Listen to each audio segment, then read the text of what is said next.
Khaile March ni som thum pakhat sang ni som ni pahnih khan hei lunglei namruna Chief Minister Zoramthanga MNF President ni bok chuan ZPM in sang ni le som pariat in thana khati zo zai MLA an nei na chan kha hetiang hian saya athu soite ilo ngai thatiang ZPM an li chu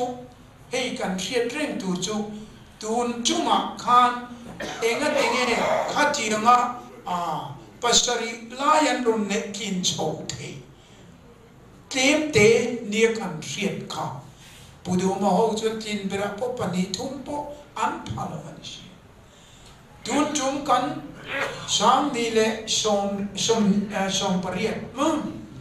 sang ni le som pariat in an tur ka chu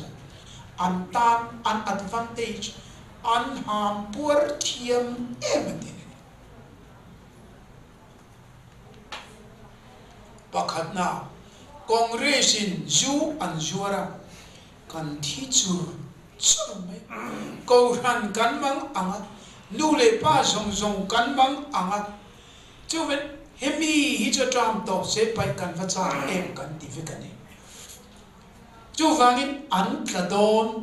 mi thin nu an tla vek to ti kha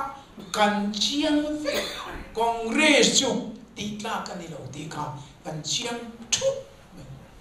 chu mi lai chia chan la chuan congress ju zuari chu an tla don ti a chiang e ti ga rin takin an au puya chu chu ke ni pring kan soi to adot liat om chun chu MLA fani MLA po kum som mana an sarkar to ma se kan ning to kan kham to chu wangin MLA nilo congress nilo sarkar thar kan chin ve ngai to chu mi tur chun mi pui hian an chak to nian tia min han soi eat min han soi chak ta chu mi tan chun chief minister turpo putuma hei kan ruat ma le an tia wang lai ni le zon ne tin an ham pur tak tak maya na shania attend page chief minister tu tok lo fin super chief minister ten lo ti ro puse kap chiang at PCP tin turang mai kap chiang kan yudi ti kan tin ve ngai ni PCM trachia bi kan tin ve fa tanga e ho so ko kan ring mal vek ti mai tur alo ningo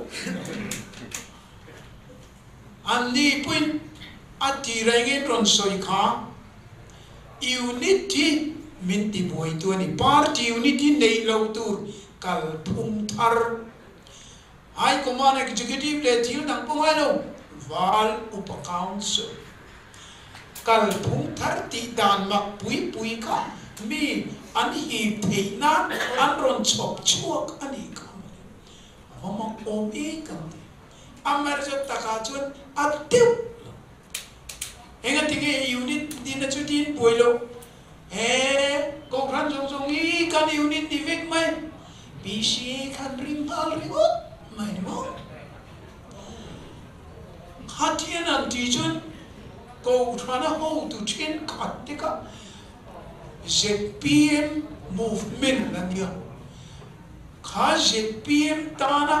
ngai thak nuam zong lir mai tu soi ingin mo jat an lo kini chu ko thani na atran congress te jujuar an pai thak ang kan ni velo MLA kum som sarkar an nin dong po kan ni lo kini chu fin fiat artur ko thani na malaso atan pui ani na ta chon ko thani kan unit an ni an ron tia anan kala anani hampur ta hey chief minister tu tam tak kachona ni tak tak om mange an tieni an out yam sia chu wangin anani thangka aizo kopuya si dan la tiu mai amar chu kati chung khan song noya understand page on ni thoma kamilaya an aula ani ne vau pu na an man ruwa zong ka kumnga an kaldon meu chuan rin angan lo ni lo unit boinan boy headquarter in rimfil boinan boy an valu pakang siling tak an ni chuang lo kalphung thar anti kalphung thar tha ngun luat tukhi a thar jing le lut tukha mi puina zui tur po country lo ni mo ini som ruk chung het takin tan tin tlat mai she ole khati zong kha ani a nidanga thu soi sang tele thil dang chi sang te kan la ron tilang zel don nia in zawa in thlir tu zong te mang tha vek ule